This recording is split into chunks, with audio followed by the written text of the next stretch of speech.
오늘 읽으신 본문 요한복음 6장 30절에서 40절 말씀을 통해서 내 아버지의 뜻이라고 하는 제목으로 함께 은혜를 나누기를 원합니다. 예수님께서는요, 이 오병이어의 기적을 통해서 이 5,000명의 무리를 기적의 양식으로 먹이시고 그들의 마음을 사로잡으셨습니다. 이에 유대인들은 예수님께 오늘 본문에 보니까 하늘로부터 내린 만나와 같은 표적을 보여달라고 예수님께로 또다시 모여들게 됩니다. 이 과정에서 예수님은 그들에게 영생의 길을 제시하시고 아버지 하나님의 따뜻한 사랑과 기쁜 뜻을 선포하게 되시는데요. 이 땅을 살아가는 우리가 깨닫고 순종해야 할 아버지의 뜻은 무엇일까? 오늘 함께 살펴보고 은혜 나누기를 원합니다. 예수님을 찾아온 무리는요, 예수님께서 예수님을 믿을 수 있도록 조상들이 광야에서 먹었던 하늘로부터 내린 만나와 같은 표적을 보여달라 이렇게 간구합니다. 오늘 본문 30절 31절 말씀 우리 같이 한 목소리로 읽겠습니다. 그들이 묻되 그러면 우리가 보고 당신을 믿도록 행하시는 표적이 무엇이니까? 기록된 바 하늘에서 그들에게 떡을 주어 먹게 하였다 함과 같이 우리 조상들은 광야에서 만나를 먹었나이다. 아멘. 예.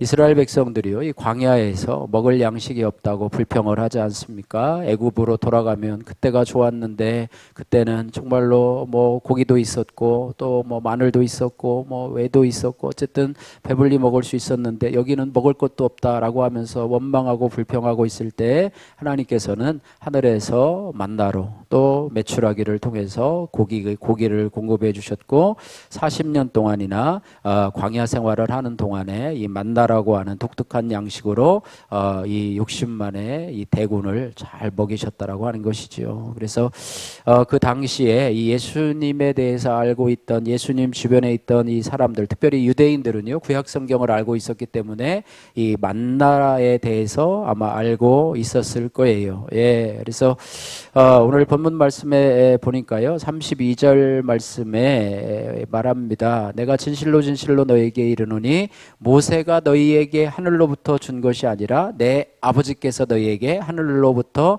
참떡을 주시나니 이렇게 말했습니다. 그러니까 만나를 이 유대인들은요, 이 뭐 모세의 율법을 지키잖아요. 그래서 모세를 상당히 위대한 선지자로 여기지 않습니까? 그래서 만나도 누가 줬다고요? 모세가 내려준 것으로 알고 있었는데 예수님은 이것을 시정시켜 주시면서 하늘 아버지께서 내려주신 것이다 이렇게 시정을 해주고 있습니다. 만나에는요, 이 다음과 같은 특징이 있어요. 첫 번째는 하나님께서 이스라엘 백성들에게 일용할 양식으로 주셨다고 하는 거예요. 그러니까 우리가 요즘엔 여러분들 뭐 주 양식이 뭡니까? 뭐 아침은 굶고 점심은 사 먹고 저녁에는 간단히 먹고 어떤 분은 두 끼 못 드시기도 하고 어떤 분은 한 끼 드시기도 하고 어떤 분은 빵을 먹기도 하고 뭐 모닝 커피와 함께 먹기도 하고 뭐 주식이 쌀이라는 것이 조금 이제 요즘에는 좀 변한 것 같아요. 어떤 분들은 어떤 목사님 어저께 만났는데 그래요. 요즘 저희 쌀을 이제 뭐를 받았는데요. 쌀을 우리 쌀 안 먹는데 우리 햇반을 먹는데요. 그러면서 더워가지고 햇반 데펴서 먹는 것이 이제 일상의 문화가 됐고 젊은이들은요 밥 안 해 먹어요. 햇반 갖다가 사 먹고 거기에다가 확 해서 먹지. 어쨌든 40년 동안요 일용할 양식으로 하나님이 만나를 주셨다는 거예요. 아침도 만나, 점심도 만나, 저녁도 만나. 그것을 뭐 볶거나 튀기거나 지지거나 해가지고 만나를 먹게 되었다고 하는 것입니다. 우리가 먹는 음식은요 일하고 노력하고 얻은 결과이지만 만나는 하나님께서 은혜로 주신 음식이라고 하는 특징을 가지고 있습니다. 두 번째는요, 만나를 주시되 매일 주셨다는 거예요. 일주일 단위로, 한 달 단위로 주신 것이 아니라 매일 주셨다고 하는 것입니다. 귀찮아도 매일 음식을 먹어야 하듯이 하나님께서 만나를 매일 주셨어요. 그래서 이스라엘 백성은 아침에 일찍 일어나서 저녁에 내렸던, 새벽에 내렸던 만나를 다 그날 먹을 분량만큼 주어 와야 했었습니다. 또한 세 번째로는요, 우리가 만나는요, 우리가 일용할 양식과 성격이 똑같다고 하는 거예요. 우리가 매일 먹는 양식, 여러분들 뭐 먹어야 살지라고 하는 말을 하잖아요. 그런데 그 먹어야 살지라고 하는 말은 한편으로는 옳지만 한편으로는 옳지 않아요. 먹어도 죽어요. 여러분 일용할 양식을 아무리 귀하고 값진 음식, 영양가 있는 음식, 건강한 음식을 먹어도 결국에는 어떻게 돼요? 나이가 들고 아무리 해서 먹어도 결국에는 죽게 된다는 것입니다. 만나도 똑같아요. 만나를 먹는다고요.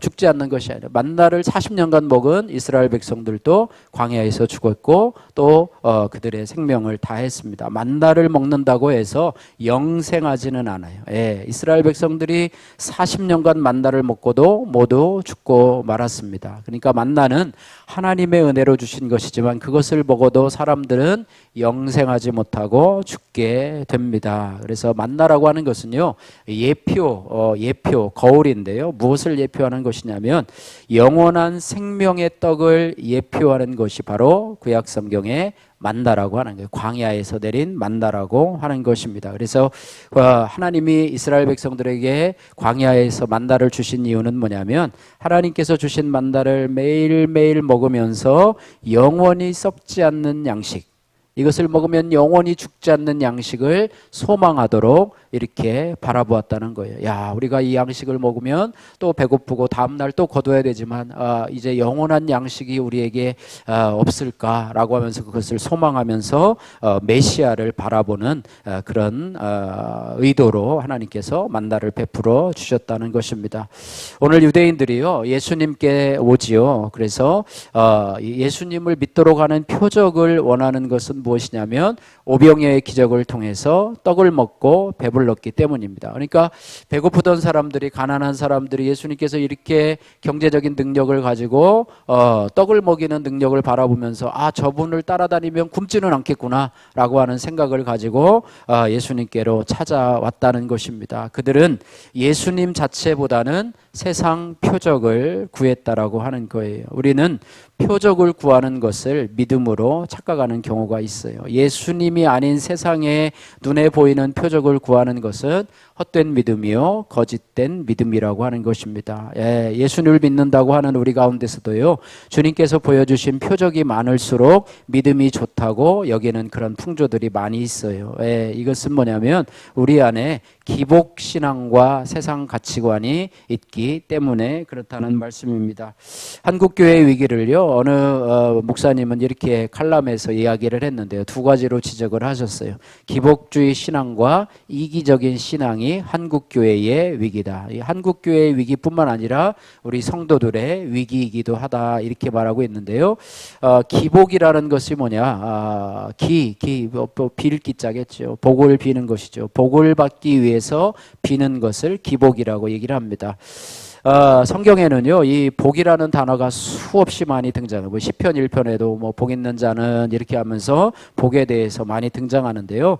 인간이 하나님께 복을 비는 것은요, 별 문제가 되질 않습니다. 그러나 기복주의 신앙이라고 하는 것은요, 복을 어디로만 한정시키냐면 물질적인 복으로만 한정시키게 되고요, 그 물질이 신앙의 기준이 된다고 하는 거예요. 그래서 우리는 더 많아지면 복을 받는다고 생각하고요, 더 높아지면 복을 받는다고 생각하고, 더 건강해지면 믿음이 좋은 것이 되고 또 복을 받은 사람이고, 더 그렇지 못한 반대에 있는 사람은 믿음이 약한 사람, 신앙이 약한 사람으로 그렇게 전락하고 만다라고 하는 것인데, 그것이 바로 기복주의 신앙이라고 하는 거예요. 그래서 기복주의 신앙은요, 목적이신 하나님도 복을 받기 위한 수단으로 전락하게 되는 것이지요. 그래서 이 물질이 신이 된 맘모니즘이 교회에 팽배하게 되었다고 하는 거예요. 그래서 돈이 많은 교회, 건물이 큰 교회는 복을 받은 교회고, 그렇지 않은 교회는 복을 받지 못한 교회다. 또 물질이 많은 성도들을 축복받은 성도들이고, 그렇지 못한 성도들은 그렇지 복을 받지 못한 성도들이다. 이렇게 물질이 신앙을 판단하는 기준이 바로 그것이 되었기 때문에, 그런 기준을 가지고 있는 성도들이요, 물질의 복을 달라고, 더 많이 달라고, 더 높이 가게 해달라고 이렇게 비는 신앙이 결국에는 이제는 기복주의 신앙으로 바뀌게 되고요, 물질을 위주로 해서 우리의 신앙을 판단하는 그런 신앙이 된다라고 하는 것입니다. 그래서 세상의 가치관과 교회의 가치관이 이제 같아지게 된 신앙이 바로 기복주의 신앙이다. 그러니까 세상의 가치관하고 교회의 가치관이 같아지니까 그것이 신앙이에요, 신앙이 아니에요? 세상 사람들이 생각하는 거나 똑같아요. 세상 사람들도 물질이 많으면 복 받았다고 얘기를 하죠. 건강하면 복 받았다고 얘기를 하죠. 더 높이 올라가면 복 받았다고 얘기를 하죠. 교회 다니는 사람들도 물질이 많으면 우리 권사님 복 많이 받으시고 우리 장로님 복 많이 받으셨는데요. 또 자녀들이 잘 되고 출세하고 좋은 직장에 취직하면 아이고 하나님 복 받으셨네요. 우리가 기도해서 그런가 봐요 하고 하죠. 불교 다니는 사람 똑같아요. 불교도 그래요. 똑같습니다. 그러니까 세상 가치관과 교회의 가치관이 똑같은 것을 기복주의 신앙이라고 할 때 신앙은 신앙이지만 그것은 잘못된 신앙이라고 볼 수가 있습니다. 또 하나 한국교회의 위기는 이기적인 신앙인데요. 이기적인 신앙, 여러분 뭐 이기적이라고 하는 말 아시죠? 그죠? 셀피시라고 하는데요. 자신이 속한 공동체는 어떻게 되든 관계없이 자기만 구원받고 살면 된다는 신앙. 더 나가면 다른 공동체는 상관없이 자기가 속한 교회만 잘 되면 잘 되고 복 받으면 그만이라고 하는 생각, 이것이 이기적인 신앙이라고 하는 것입니다. 그래서 개인주의 신앙이라고 하는 거예요. 그러니까 교회에 안 나오는 그런 가난한 성도들이 우리에게 있어요. 교회 안 나오고 혼자서 집에서 나는 교회 안 나가, 나는 그래도 하나님을 믿어, 뭐 이렇게 하는 사람들이 있다고 그러는데요. 천국문에 이런 말이 써 있다고 그래요. 여러분 우스갯소리긴 하지만은요. 단체 입장 환영, 개인 입장 불가. 여러분 교회에 속해서 수정교회 교인들만 들어올 수 있고 또 다른 교회 교인들만 혼자서 나는 교회에 소속이 없어. 소속이 없으면은 개인 입장은 불가. 뭐 이렇게 있다고 합니다. 이것이 좀 우스갯소리긴 하지만요. 의미 있는 소리기도 해요. 나 혼자 신앙을 가질 수 있다고 생각하고, 물론 가질 수 있죠. 혼자서 뭐 찬송하고 기도하고 그다음에 뭐 온라인으로 어느 교회 헌금하고 이렇게 하면서 나는 이제 귀찮아, 이제 교회 사람들 쳐다보기도 싫고 상처받아서 난 이제 혼자 신앙생활 할 거야라고 하지만 그것도 역시 마찬가지로 이기주의 신앙. 교회 안에서 서로 부딪히고 서로 이렇게 아픔을 나누고 격려하면서 이렇게 나갈 때 그 신앙이 하나님 보시기에 아름다운 신앙이지. 나 누구 꼴 보기 싫어서 나 이제 교회 옮겨. 그 교회 갔더니 또 누가 꼴 보기 싫은 사람이 또 있어. 그래 교회 옮겨. 그러다가 결국은 나 홀로 신앙이 되고 만다면 그것은 온전한 신앙이 아니라고 하는 거예요. 이기주의적인 신앙도 결국 아까 마찬가지로 기복주의 신앙과 마찬가지로 올바른 신앙이 아니라고 하는 것입니다. 그래서 자기끼리만 잘 먹고 잘 사는 자는 이기적인 집단으로만 등장하게 되는데요. 이번에 우리들 교회 우리 뭐 어쨌든 큐티도 그 교회에서 사용하는 큐티도 사용하고 또 여러 가지 소그룹도 이제 따라가려고 하는데요. 어쨌든 그런 큰 교회들이 물론 여름 행사로 하겠지만은요. 어쨌든 교회에서 예산을 편성해서 이번에 40개 교회에 이제 인원을 파송한다고 그래요. 그래서 자원에서 모집을 하고 또 뭐 일정한 금액을 이제 교회에서 주기는 하지만 자기들이 회비를 걷어서 또 거기에서 우리에서 섬겨야 될 일들을 자기들이 준비해 가지고 와서 3박 4일 동안 휴가를 내 가지고 그죠? 연가를 내서 3박 4일 동안 휴가를 내서 가족들과 함께 이곳에 와서 여러분 뭐 잠자리가 뭐 제대로 뭐 돼 있습니까? 어떤 분은 아마 여기서 잘 수도 있어요. 아니 우리 식당에 그 의자를 치우면 바닥 있잖아요. 뭐 거기가 잠자리가 될 수도 있어요. 아니면 목양실에다 좀 치우고 거기서 잘 수도 있어요. 3박 4일 동안 그죠? 30도 중반에 이르는 더위에 그들이 와서 식사도 우리 교회 보고 와서 성도들이 해주세요라고 하는 것도 아니고 자기들이 장 봐가지고 와서 하고 또 와서 페인트도 칠하고 또 여기 뭐 도배도 하고 뭐 여러 가지 일을 해야 돼요. 제가 많이 부탁했어요. 할 수 있는 일은 다 해주겠대요. 그래가지고 다 하라고 그래요. 이것저것 다 부탁했는데 어쨌든 와서 뭐 이것저것 하다 보면 더위에 땀에 뭐 이렇게 하면서 피곤하면서 할 텐데 이것은요 자기 교회만 한다고 하면 할 수가 없어요. 우리 교회 외에 다른 교회 그죠? 우리 공동체만 공동체가 아니라 다른 교회 물론 이제 그를 통해서 성도들이 신앙이 성장하는 그런 부분들도 있겠지요. 그런 어떤 목회적인 전략도 있겠지만 어쨌든 우리 교회를 뛰어넘어서 다른 교회도 좀 섬기고 세울 수 있는 교회가 되면은 좋겠다 이렇게 하고 있습니다. 그래서 우리도 그것들을 좀 받아야 돼요. 그래서 여러분들 수목 새벽기도 때는 그분들이 와서 여기 간증을 합니다. 새벽기도 때 저는 설교 안 하고 그때 꼭 오셔서, 그러니까 여러분들이 어떤 행사가 있을 때 와서 참여해 주신 것만 해도 그것이 그것이고요. 또 여러분이 행사할 때 또 잠깐이라도 시간을 내서 교회에 와서 잠깐 격려하고, 월요일 저녁에는 또 고기를 구워 주신대요. 그래서 월요일 저녁은 또 이렇게 바베큐로 이런 저녁에 오셔서 하고요. 또 화요일 날 저녁에는 또 우리 저녁 소그룹, 또 수요일은 우리 또 오후 소그룹, 이렇게 해서 소그룹에 대해서 시험을 하고, 또 교회 안 나오는 분들 신방도 해주고 또 복음도 전하고 뭐 이런 일들을 많이 하게 되는데요. 이것이 이기적인 신앙을 뛰어넘어서 큰 교회들은 자기 교회만이 아니라 또 다른 교회들을 섬기는 그런 모습들로 이루어질 수 있다면, 우리 교회도 좀 큰 교회가 되어서 그렇게 할 수 있다면 얼마나 좋을까. 여러분 자원하면 여러분 가시겠어요? 여러분 자원하면 그 시골교회 가서 여러분 페인트도 칠하고 가서 삽질도 하고 그러시겠어요? 휴가 내가지고.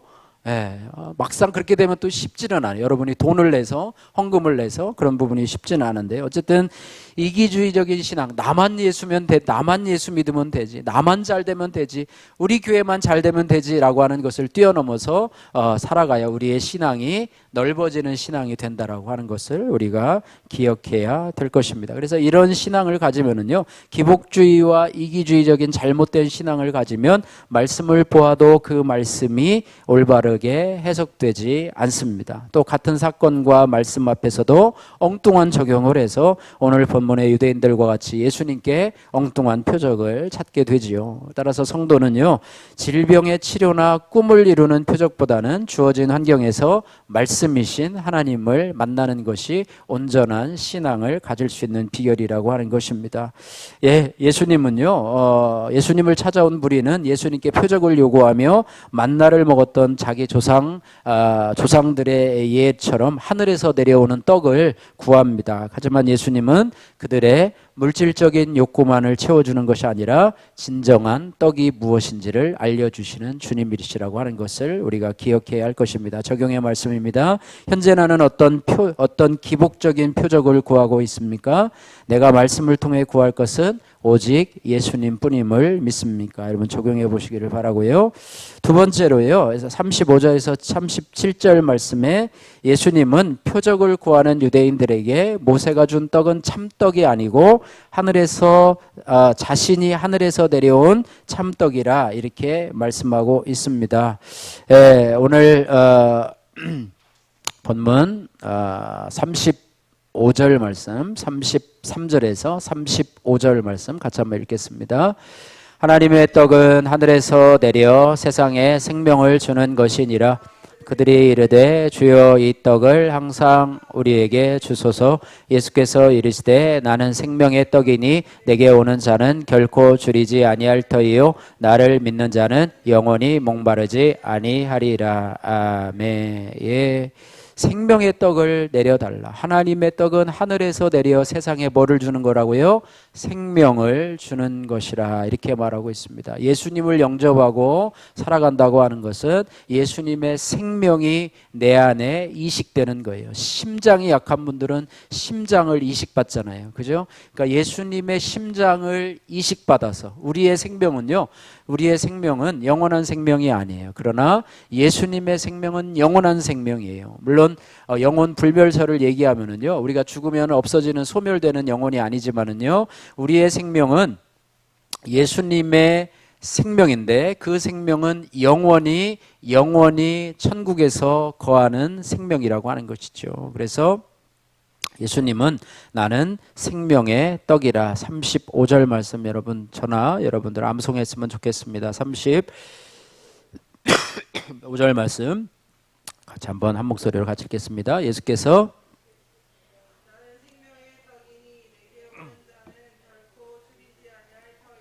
나를 믿는 자는 영원히 목마르지 아니하리로다.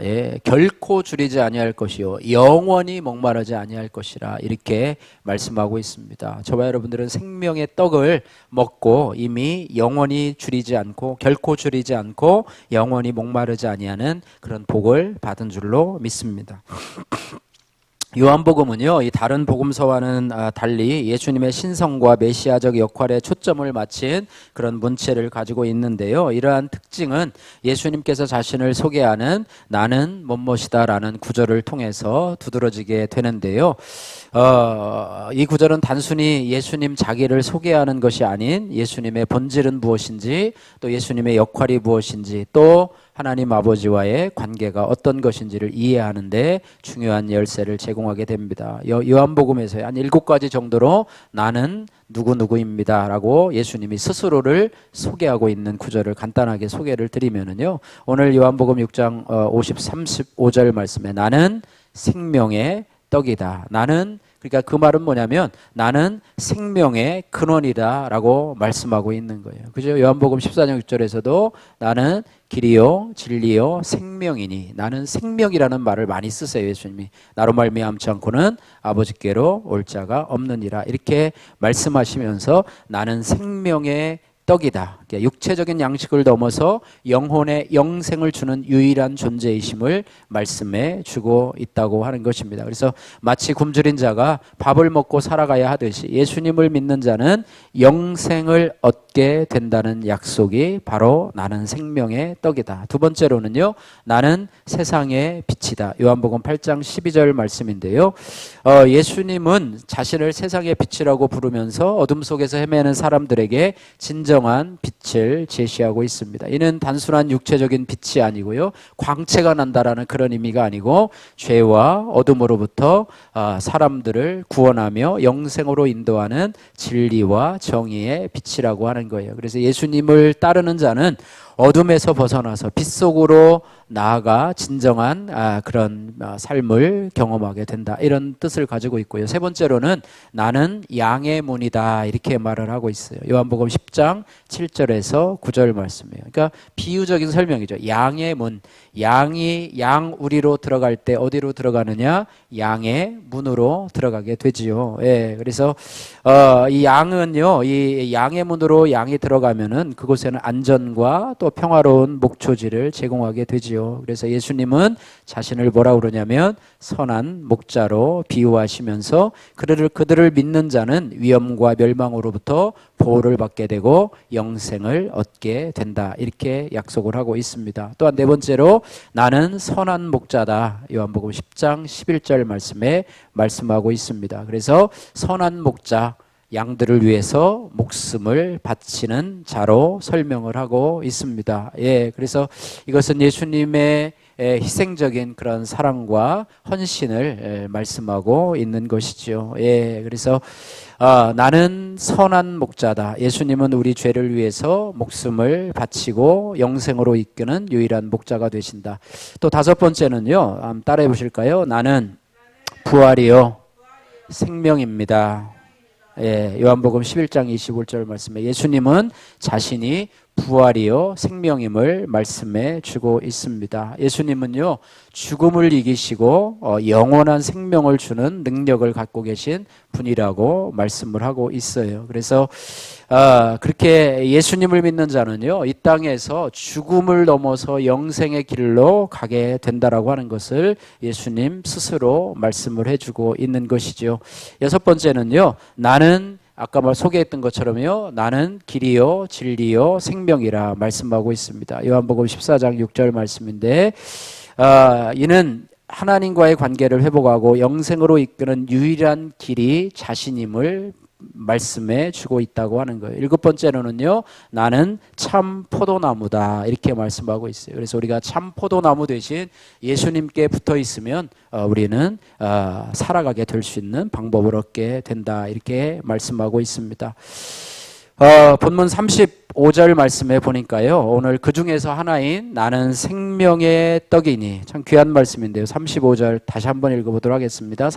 요한복음 6장 35절 말씀 같이 한번 읽겠습니다. 예수께서 이르시되 나는 생명의 떡이니 내게 오는 자는 결코 줄이지 아니할 터이요 나를 믿는 자는 영원히 목마르지 아니하리라. 예, 이 말씀이 저와 여러분들에게 복이 되시기를 주님의 이름으로 축복합니다. 그래서 유대인들이요, 하늘에서 내려오는 떡을 달라고 예수님께 다가왔는데 진정한 떡이 누구신가? 바로 예수 그리스도시라 이렇게 말씀하고 있습니다.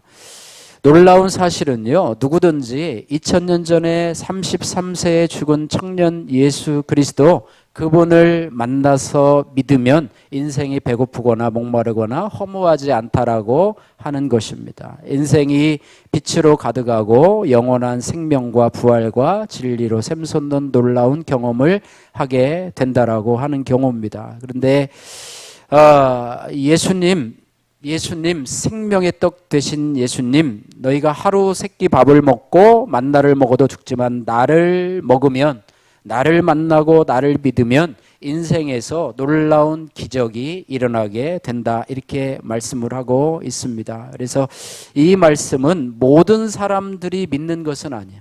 예수 그리스도께서 이 땅에 오셔서요, 복음을 전하시고 또 말씀을 전하실 때 많은 군중들이 그곳에 와서 말씀을 들었어요. 그런데 그 중에서 모든 사람이 믿었으면 얼마나 좋겠어요. 하나님의 아들이신 예수님께서 와서 설교 말씀을 하시는데 그곳에 3,000명이 모였으면 3,000명이 다 은혜 받고 구원받고 예수님을 영접하면 얼마나 좋았겠습니까? 그러나 그 능력 있고 유명하신 정말로 설교자이신 예수님께서 말씀을 전하셔도 그 중에서는 믿는 자가 있고 믿지 않는 자가 있었다라고 하는 것입니다. 예수님을 따라가는 제자가 있었던 반면에 예수님을 뒤에서 헐뜯고 욕하려고 하는 그런 무리들도 그 말씀을 들으면서도 있었다라고 하는 것이에요. 그래서 오늘 36절 말씀에 보면은요, 이렇게 말씀합니다. 36절도 한번 찾아서 같이 한번 읽겠습니다. 그러나 내가 너희에게 이르기를 너희는 나를 보고도 믿지 아니하는도다 하였느니라. 아멘. 예. 너희는 나를 보고도 믿지 아니하는도다. 그죠? 예수님 그 당시에는 보고도 믿을 수 있는 특권들이 있었어요. 그러나 너희는 보고도 믿지 않는다. 요즘 시대는 어떤가요? 요즘 시대는 우리가 예수님을 보고 믿을 수 있는 시대가 아니지요. 예, 보고 믿는 시대가 아니라 말씀 되신 예수님을 믿고 따라가는 시대가 바로 요즘 시대라고 하는 것입니다. 그런데 왜 그렇게 말씀하셨느냐? 기적을 보고도 믿지 않는 사람들이 있다. 예, 기적을 보고도 믿지 않는 사람들이 있다라고 하는 것입니다. 예, 그래서 기적을 보인다고 해서요, 모든 사람이 믿는 것은 아니에요. 기적을 보았다고 모든 사람이 믿는 것은 아니라고 하는 것입니다. 그래서 믿는 것과 믿지 않는다는 것은 인식의 문제, 감각의 문제가 아니라고 하는 거예요. 그것은 뭐냐면 마음속에 있는 오만함의 문제라고 하는 거예요. 하나님을 거부하고 싶은 불신앙이 그 안에 있기 때문에, 또 인간의 교만함이 그 안에 있기 때문에, 자존심의 문제가 그 안에 있기 때문에, 그래서 진리가 아니라서 믿지 않는 게 아니라요, 참 진리라도 인간에게 믿지 않겠다는 마음이 존재하게 되는데 그것을 바로 죄라고 말씀하고 있습니다. 그래서 우리에게는요, 꺾이기 싫은, 또 순종하기 싫은, 굴복하기 싫은, 끝까지 나를 고집하고 주장하며 이기려는 것을 죄라고 부를 수가 있습니다. 우리가 하나님의 말씀을 들으면서도 내 생각과 늘 부딪혀요. 내 생각과 늘 이렇게 충돌하게 됩니다. 그래서 우리의 생각을 꺾지 않으면 하나님의 말씀이 우리 안에 들어와서 열매를 맺을 수가 없다라고 하는 것입니다. 그래서 우리는요, 예수님을 만나고자 더 이상 모세가 준 떡을 찾지 말고 생명의 떡인 예수님을 찾아서 그 생명의 떡을 먹어야 된다고 하는 거예요. 그래서 성경에서요, 생명의 떡을 먹는다고 하는 것은 무엇을 의미하느냐? 단순하게 육체적인 행위를 넘어서 영적인 의미를 가지고 있는데요. 생명의 떡을 먹는다고 하는 것은 뭐냐면 예수 그리스도를 믿는 것입니다. 그러니까 생명의 떡 되신 예수 그리스도를 믿는 거예요. 나의 주, 나의 하나님으로 영접하는 것이죠. 또 하나, 생명의 떡을 먹는다는 것은 말씀이 육신이 되어서 이 땅에 오신 우리에게 주시는 성경 말씀을 묵상하고 그 말씀을 붙잡고 기도하는 것, 또 적용하는 것, 이것이 바로 생명의 떡을 먹는 것입니다. 또한 생명의 떡을 먹는 것은요, 우리가 성찬에 참여하는 것을 말하고 있습니다. 우리가 절기마다 1년에 한 5-6번 정도 하나요? 절기 예배, 큰 절기 예배 때마다 우리가 성찬식을 거행하는데요, 성찬 예배를 참여합니다. 그래서 떡을 먹고 또 포도 예수님의 살과 피를 먹고 마시는 그 성찬 예배를 통해서 우리가 예수님을 경험하게 되는 것이죠. 또 하나는 사랑과 실천을 봉사하는 것이 바로 생명의 떡을 먹는 것입니다. 마태복음 25장 35절 말씀에 예수님 이렇게 말씀하셔서 내가 배고플 때 먹여주고 목마를 때 마시게 하고 나그네일 때 데리고 와 머물러 주고 헐벗을 때 옷 입혀주고 병들 때 찾아와서 보살피고 옥에 갇혔을 때 찾아와 보았느니라 라고 말씀을 하셨어요. 그래서 이 말씀은 우리가 궁핍한 사람들을 보고 사랑하는 것, 이것이 하나님을 섬기는 것과 같다, 이렇게 말씀을 하고 있습니다. 그래서 우리가 생명의 떡을 먹는 것은 단순한 행위가 아니고요, 예수 그리스도를 믿고 그분의 말씀을 묵상하고 성찬 예배에 참여하며 사랑과 봉사를 실천하는 삶 전체를 의미하게 되는 것이고, 이러한 삶을 통해서 우리는 영적인 성장을 이루고 영생을 얻을 수 있게 됐다, 이렇게 말씀하고 있습니다. 37절 말씀에 또 예수님께서 이런 말씀을 하시는데요. 37절 말씀도 같이 한번 읽어보겠습니다. 아버지께서 내게 주시는 자는 내게 올 것이 내게 오는 자는 내가 결코 내쫓지 아니하리라. 예수님께서 이런 말씀을 자주 하시는데요. 아버지께서 내게 주시는 자, 아버지께서 내게 주시는 자는 다 내게로 올 것이요. 내게 오는 자는 결코 내가 쫓아내지 아니하리라, 이렇게 말해요. 그러니까 아버지께서 내게 주신 자라고 하는 것은요, 내가 예수님을 믿었다, 내가 신앙인이 되었다라고 하기에는 좀 어폐가 있는 말이죠. 아버지께서 나로 하여금 예수님을 믿을 수 있는 환경을 허락하셨다, 뭐 이런 말씀이죠. 그래서 이것을 신학적인 용어로는요, 불가항력적 은혜라, 이렇게 말합니다. 내가 거부할 수 없는, 도저히 거부할 수 없는 불가항력적인 은혜로 나를 불러주셨다고 하는 것입니다. 이것이 하나님의 은혜고, 하나님의 은혜로 우리가 구원을 얻었다는 것입니다. 그러니까 우리가 아무리 고집스럽게 거부해도 그분께서는 불가항력적인 은혜의 사슬로 우리들을 불러서 하나님의 자녀로 삼아주시는 것. 할렐루야. 만약에 이것이 아니었으면요, 저를 포함해서 여러분들도 아마 주님께로 한 사람도 아마 나오지 못했을 수도 있으리라고 생각을 합니다. 그래서 주님께서 부르실 때 망설이지 말고 돌아오시고, 인생의 방언점에서 우리를 부르시는 주님의 음성을 듣고 머뭇거리지 말아야 되고, 돌이키지 않으면 하나님께서는 하나님이 부르신 자라고 하면은 매를 대서라도 데려오시는 것, 그것이 바로 불가항력적인 은혜라고 하는 것입니다. 감옥에서 만난 만나라고 하는 남성원님의 큐티인 간증입니다. 3년 전 겨울 저는 징역 4년형을 선고받고 법정 구속되어서 현재 수감 생활을 하고 있습니다. 죄명이 횡령이라 해도 개인적으로 유용한 돈이 없고 제가 대표로 있던 회사의 투자자가 시키는 대로 했을 뿐이라 무죄 혹은 집행유예를 받을 줄 알았습니다. 하지만 제 예상과는 달리 저는 곧바로 구치소로 이송되어 죄수복을 입고 한평 남짓한 독방에 갇히게 되었습니다. 처음에는 실감이 나지 않다가 시간이 조금씩 흐르면서 감옥에 왔다는 사실이 인정되었습니다. 잠이 오지 않는 밤에 오니 재판을 잘 받고 오라던 아내와 아이들이 보고 싶어서 가슴이 미어졌습니다. 그리고 주일 아침이 되자 교회에 너무 가고 싶어졌습니다. 낯선 환경에서 매일 아침 말씀을 묵상하면서 그동안 제가 얼마나 표적과 세상이 주는 만나를 구하며 살아왔는지를 깨닫게 되었습니다. 지난날 저는 주식과 경마로 재산을 탕진하고 술과 음란에 빠져 지냈으며 동창과 바람물까지 피워 교회의 치리를 받기도 했습니다. 그럼에도 진정한 회개를 하지 못하고 사업체를 시작하면서 다시 죄의 길에 들어섰습니다. 저는 제가 만든 펀드를 성공시켜 유명해지고 많은 부를 누리고 싶었습니다. 교회 공동체에서 수많은 예배를 드리고 권면을 받았음에도 불구하고 주님이 제게 주시는 음성으로 듣지 못했고요. 또한 내 기준으로 남을 판단하는 교만이 가득하기에 하나님 아버지의 뜻이 무엇인지 알지 못했습니다. 이렇게 감옥에 갇혀서야 비로소 제가 죄인임을 처절하게 깨닫게 되었습니다. 지금은 이런 고난을 허락하셔서라도 생명의 떡을 주시기를 원하는 하나님의 사랑이 깨달아져 감사할 따름입니다. 때마다 저를 찾아와 기도해 주시고 매주 주일 설교 요약과 편지를 전해주는 지체들에게 고마운 마음을 전합니다. 형을 마치는 날까지 날마다 말씀 묵상으로 하나님을 더 알아가고 저의 죄를 회개하며 공동체의 소중함을 잊지 않겠습니다. 이분의 적용인데요. 두 가지. 매일 아침 6시에 큐티하면서 생명의 떡이신 주님과 교제하겠습니다. 두 번째, 큐티인을 전한 수감자들이 구원받도록 10분간 기도하겠습니다. 적용의 말씀입니다. 나는 영생을 받은 자로서 날마다 생명의 떡을 먹고 있습니까? 나는 어떤 말씀도 나의 구원과 거룩을 위한 말씀으로 믿고 받아들이십니까? 여러분 적용해 보시길 바라고요. 마지막으로 이제 아버지의 뜻이 무엇인가? 오늘 설교 제목처럼 내 아버지의 뜻에 대해서 오늘 38절에서 40절 말씀에 기록을 하고 있습니다. 예수님이 자신이 생명의 떡으로 이 땅에 온 이유는 아버지의 뜻을 행하기 위함이라 라고 말씀하면서 그 아버지의 뜻이 무엇이냐? 사람들이 예수를 믿어서 영생하게 하는 것이다. 이렇게 말씀하고 있습니다. 38절에서부터 40절 말씀 같이 한번 읽어보도록 하겠습니다. 내가 하늘에서 내려온 것은 내 뜻을 행하려 함이 아니요 나를 보내신 이의 뜻을 행하려 함이니라.